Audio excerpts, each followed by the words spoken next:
And a note to our audience, today is going to cover subjects of sexual violence that may be difficult for some to hear. This week, a survivor of Hamas's October 7th rape and murder rampage came forward on television. His face hidden and voice distorted, he described on camera how Hamas's elite death squads, the Nukba, caught him as he fled from the Nova Music Festival massacre. And what he shared was truly horrific. And I quote, "You try to resist, they take off your clothes, laugh at you, humiliate you, spit on you, touch your private parts, rape you." End quote. He was rescued by Israeli soldiers, one of the lucky ones to escape Hamas's inhumanity with his life. With so many of those raped also being murdered, as dead men, it seems, tell no tales. Murdered victims cannot testify. Convenient for those cynical Hamas cheerleaders who both justify and even indeed celebrate Hamas's attack on October 7th, while engaging in denial of Hamas's barbarity akin to a form of modern Holocaust denial. They say with a straight face that Hamas are religious men, that they would never violate their faith by murdering civilians in cold blood. They would never rape men, women, and children, and certainly not Jewish ones at that. In response to overwhelming evidence of Hamas's atrocities, senior Hamas official Bassem Naim cited Islamic principles that forbid any sexual relationship outside of marriage as his sole proof that such actions simply weren't possible. After all, Hamas is an acronym in Arabic for Islamic Resistance Movement.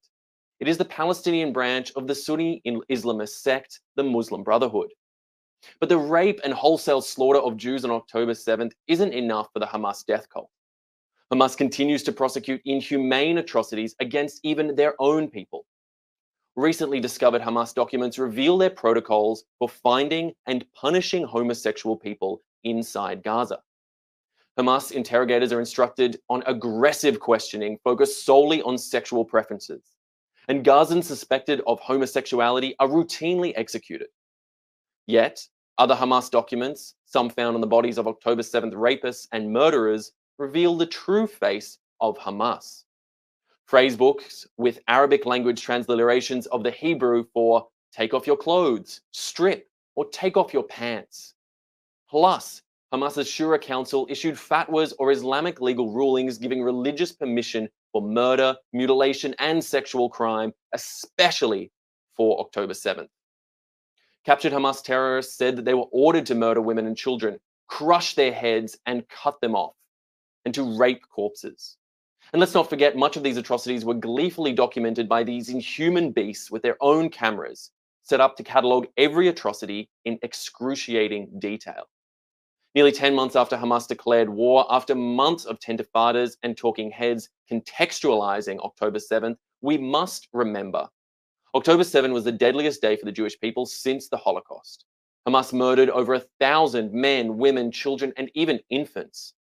Their rape, mutilation, and murder was systemic and premeditated, and they still hold 120 people hostage, including babies.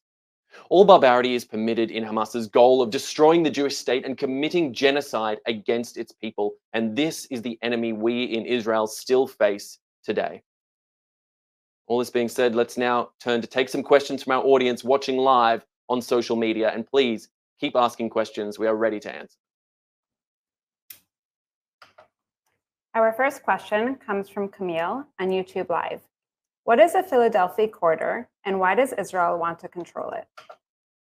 Thank you, Camille, for the question. The Philadelphia corridor is a key strip of land bordering the bottom half, the southern part of the Gaza Strip from Egypt. It has been traditionally used as a base of control for those looking to get access in and out of Egypt to provide supplies, whether that be humanitarian, construction, or past affairs. Let's remember that the Gaza Strip is bordered only on 3 sides by Israel, but that key point in the south is bordered there with Egypt. Now, it's important for us to note and remember with that corridor that control of that will enable the IDF and Israel as a whole to prevent the import of non-humanitarian goods or goods that may be abused and misused by Hamas, Islamic Jihad, and others for non-humanitarian purposes into the Strip. And this is why it is so important for Israel to maintain control in the area. There is a reason and a capacity that despite Gaza, being surrounded on three sides in the past, they've still managed to accrue tens of thousands of rockets over the 17 years in which Hamas has controlled the Gaza Strip.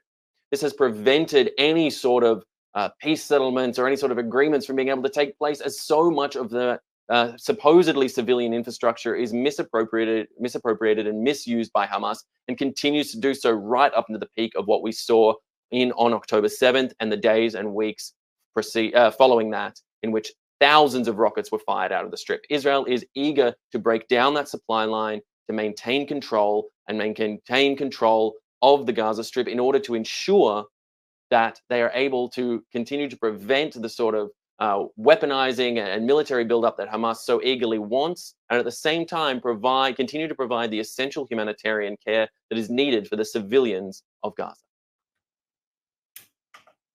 Our next question comes from X. What should we expect from Bibi's speech in the United States, and what do you think the American response will be? When it comes to Benjamin Netanyahu's, Israel's Prime Minister's speech in Congress at the moment, it is clear that what we see, unfortunately, in the United States is Israel becoming a partisan issue. And the most important thing that we here want to advocate for is the strength of Israel and the US's relationship beyond any particular partisan politics, beyond any particular leaders that may be taking control of any administration at any given time. The key point and message to get along here is that Israel and the US have a special relationship, that they have done so for decades, and that relationship must be maintained across all walks of political life. We don't want to see Israel become even more of a partisan issue inside the United States, nor do we want to see the relationship between the US and Israel become any sort of partisan issue here in Israel. This must be something that we all unify around as liberal democracies, fighting against the sort of tyrannical terror groups that we see here in and around Israel, from Hamas, Islamic Jihad, Hezbollah, the Houthis in Yemen, Iran, of course, itself, the authoritarian theocratic regime that is behind so much of the actions that are taking place in and around Israel at the present moment. It is critical at this time that we rally with allies around the world and continue to see that shared fight for liberal democratic values. And I think that's the clearest message that we hope to see come out of any interactions by any administration in the US and Israel. Our next question comes from Stella on Instagram Live. What has been Russia's role in the war so far, and what do you think will happen going forward? Stella, with Russia currently prosecuting its own war in Ukraine at the moment, it seems that this is yet another country that falls into its own interests within the region and, frankly, around the world. We've seen Russia willing to hop into bed with Iran on a number of issues, whether it be control in Syria and helping to support and prop up the Assad regime, whether we see it with them taking actions in Chechnya and other parts of the country or thereabouts, and of course, as we said, the ongoing war there in Ukraine.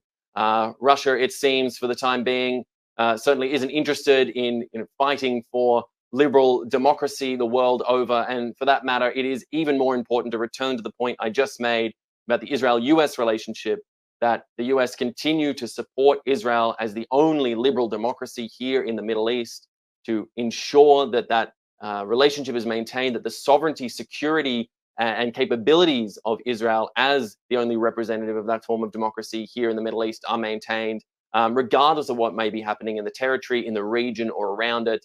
This message is ever more critical. We saw the threats that Israel faced on October 7th. We've seen in the almost 10 months since then the continued threats faced by Israel. And critically, it is ever more important that Israel's role in the Middle East, in the region, and frankly, around the world be maintained in the face of so many threats to liberal democracy. Our next question comes from Instagram Live. What is the current situation and update with the Houthis in Yemen?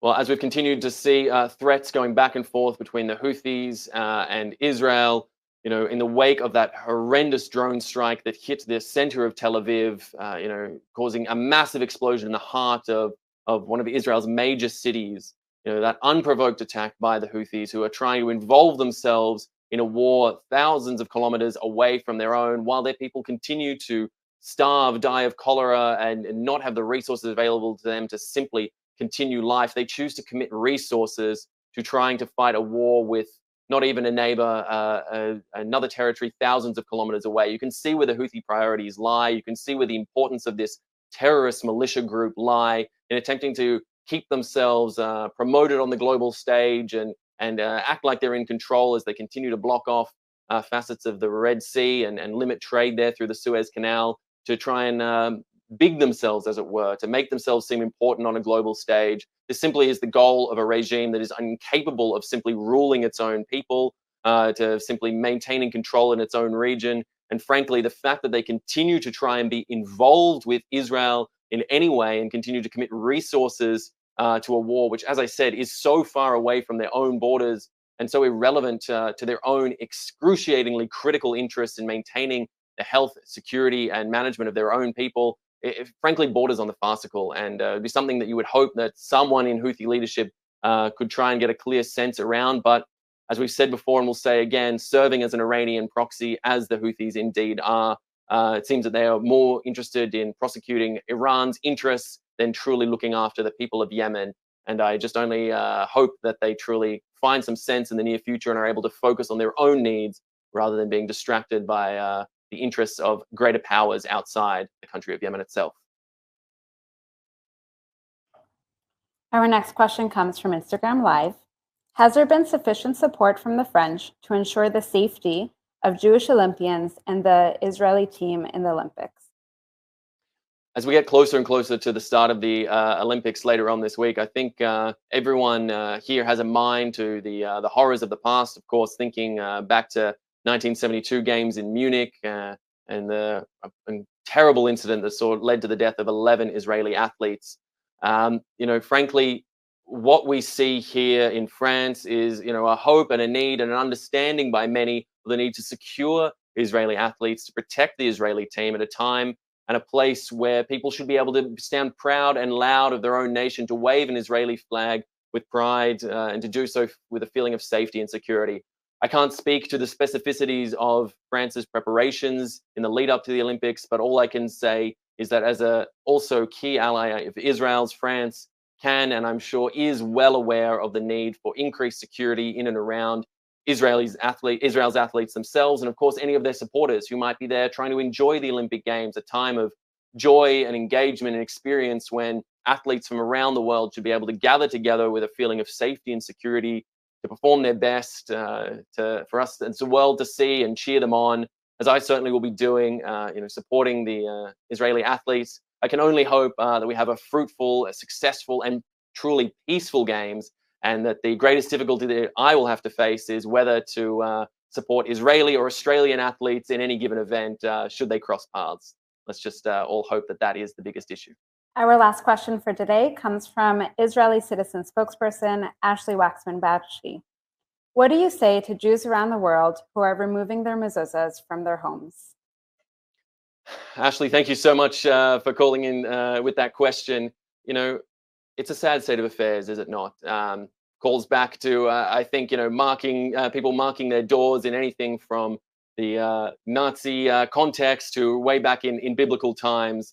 The need to take or remove markings to hide themselves and hide their Jewish identity. And it represents a very sad state of affairs in a number of countries where Jews can no longer feel safe simply representing their identity. But this is where I'll take the chance to make a call out to all Jews out there around the world, especially in the diaspora, to stand strong and stand together and to help support one another.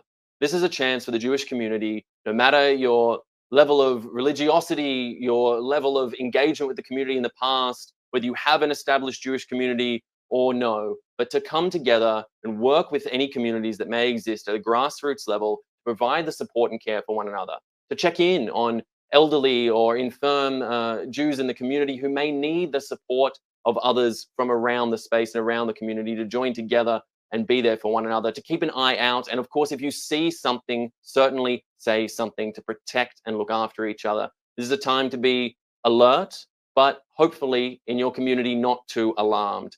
We can't speak to every case around the world, but on the whole, Jews have always been able to be there to support each other, and frankly, non-Jews as well. Any who would help to support civility, security, peace in those regions, we welcome your support. as well. There's no need to be Jewish in order to help support the Jewish people, to help support the Israeli community anywhere it may be around the world. We all have a right to feel safe and secure in our homes, no matter where that home may be. And this, I think, is the key takeaway message for today. All right, well, that is all we have time for today's daily briefing. I'd like to thank you so much for taking the time to listen. Please tune in on YouTube, LinkedIn, Twitter, X, Instagram, wherever you tune in at the same time tomorrow. That's 3 p.m. Israel time, 8 a.m. Eastern. It's so valuable to have you here viewing live. And of course, to please like, subscribe, give a heart, whatever it is on whichever platform you're on, to let us know that you're there. It's so important and helps us get the message out. So thank you so much for taking the time to watch. I've been Westropp-Evans. Thanks for watching.